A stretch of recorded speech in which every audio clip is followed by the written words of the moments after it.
Before I get started with jokes, I need to tell you a quick story. This place is nice. I'm not used to doing comedy in nice places. I do a lot of terrible places in the Midwest. And the worst one, I won't say the name of it, but it rhymes with Zany's, Chicago. Okay? Okay. So I'd always want to do that club, and when I finally did it, the owner took me upstairs and he talked to me for 45 minutes. This is how he talks, and this is what he said. He said, let me ask you a question. Do you want to be a great joke writer or a great comedian? I said, a great comedian? He said, good answer. Let me ask you this. What do you say after your joke so that people will remember you? I said, I have no idea what you're talking about. Every guy, great comic says something after their bit and everybody knows it's them and that's what they do. And I said, like a catchphrase? Like a catchphrase. And I said, like get her done? He said, what a perfect example. And I think this is the worst advice I've ever gotten in my life. But I want him to be right. So tonight for you guys, I'm going to try out a catchphrase. Is that going to be okay? It's going to happen whether you like it or not. I'll just sprinkle it through. Here we go. Now we can start with jokes. Do you guys like jokes still? This would be a terrible place to be if you did not. Okay. Here's my favorite joke my mom used to tell me when I was a real little kid. She used to come and she'd say, hey Mike, do you want to hear mommy say the dirtiest word in the world? And I was a real little kid, so I was like, of course I do. So she'd lean in, she'd say, mud, ha ha. We would laugh and laugh. And one time my grandma came by and said, no it's not, it's cunt. Hey, you're pregnant! Good, some of you listen to the first part of that. You guys are going to be an okay crowd for me, I think. This is, I watched all of you walk in, everybody looks fit and attractive.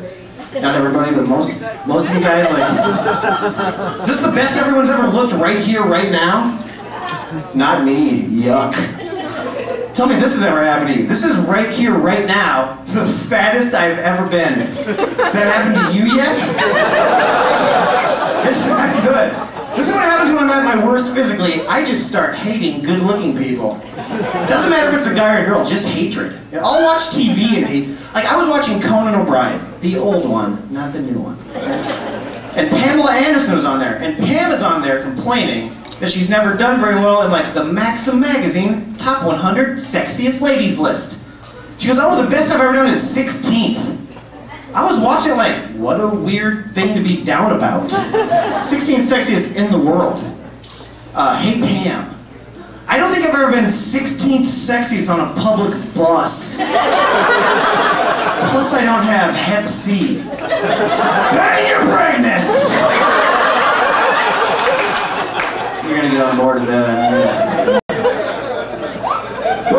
When I moved out to LA, everybody's like, hey man, you got a commercial agent? And I was like, I don't know anything. Like, man, you gotta get a commercial agent so you can get commercials and make $1 billion. And so I did, and I was like, this is gonna help my terrible self-esteem. It has not helped whatsoever. What I knew is that this is the fattest I'd ever been. What I didn't know is that in Los Angeles, I am fat as fuck. This is my impersonation of my commercial agent's assistant calling me to let me know what roles I'll be auditioning for the next day. It goes like this. Hi, Mike, it's Megan from Rain. Laura has an audition for tomorrow at 7 a.m. in Hollywood.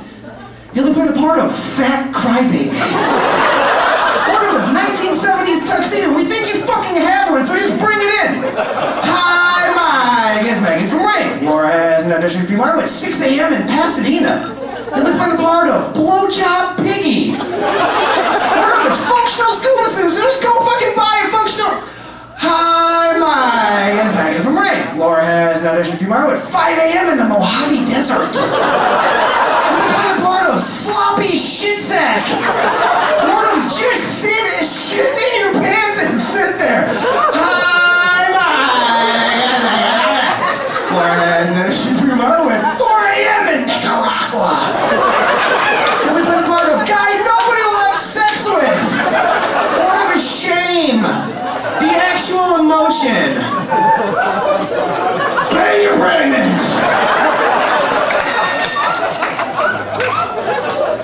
We're friends. We're friends. Let's not talk about that anymore. Let's talk about let's talk about inventions. What's that? You guys have inventions? You have an iPhone 3GS. Do you have an Amazon Kindle 2? Do you have a little tiny electric car you drive around? Hey, how about this one? Can you guys believe it's 2009 and we're still pooping shit out of our assholes? Come on, Apple. I got stuff to do. BYP!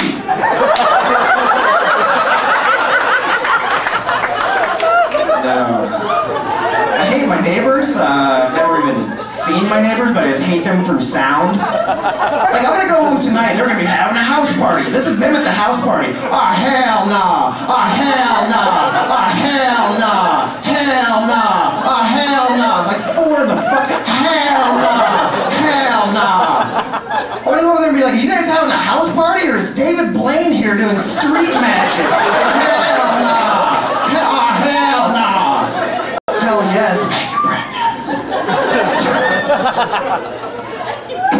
Moved to LA from Chicago, Illinois. If you don't know anything about Chicago, everybody from there, scumbag. Myself included, and I'll prove it with 3 short stories, I'll tell you right now. Story 1, I live on the north side of the city. I'm supposed to be a Cubs fan, so I am, right? But while I live there, White Sox win the World Series. And I'm supposed to hate it, and I didn't hate it for one reason only. That's because when they would win games, the local Chicago news would go to the south side of Chicago, where people are bigger fucking scumbags than the north side, and interview them. The best is when they beat the Angels to go to the World Series. Local news is there. They go up to this kid who's like 21 and shit-faced. This is the question they asked this guy. First World Series berth since 1959, how do you feel? This is what this kid comes with. Right now it's all about hot Carl and the shocker! They cut away. Story 2, I'm in a cab for story 2. We're going past a bar in Chicago that everybody knows in front of it has a bunch of tranny prostitutes. It's not my thing, but it's enough of a thing that they're out there like, who's doing me, or whatever they say, right? So we go past it and the cab driver says, ooh, look at those ladies. And I said, those are dudes. Cab driver says back to me, does it really matter? I said, sir, I can't think of anything that matters more. Story 3, I'm at a Bulls game at the United Center. The United Center has a jumbotron in the top middle, like everywhere else. Okay, so what they do is they show fans during the commercial breaks. Everybody goes crazy because they think they're on TV. They're not, but that's what they think. Now sometimes it'll say limbo time on it. There's a fake line that goes across it. So what you're supposed to do is see yourself up there, see the fake line, and then fake limbo under the fake limbo line. That's stupid. Here's my favorite guy of all time. This guy sees himself up there, sees the fake white line. He's like, oh, there I am. He positions himself along it, goes like this, pretends to snort,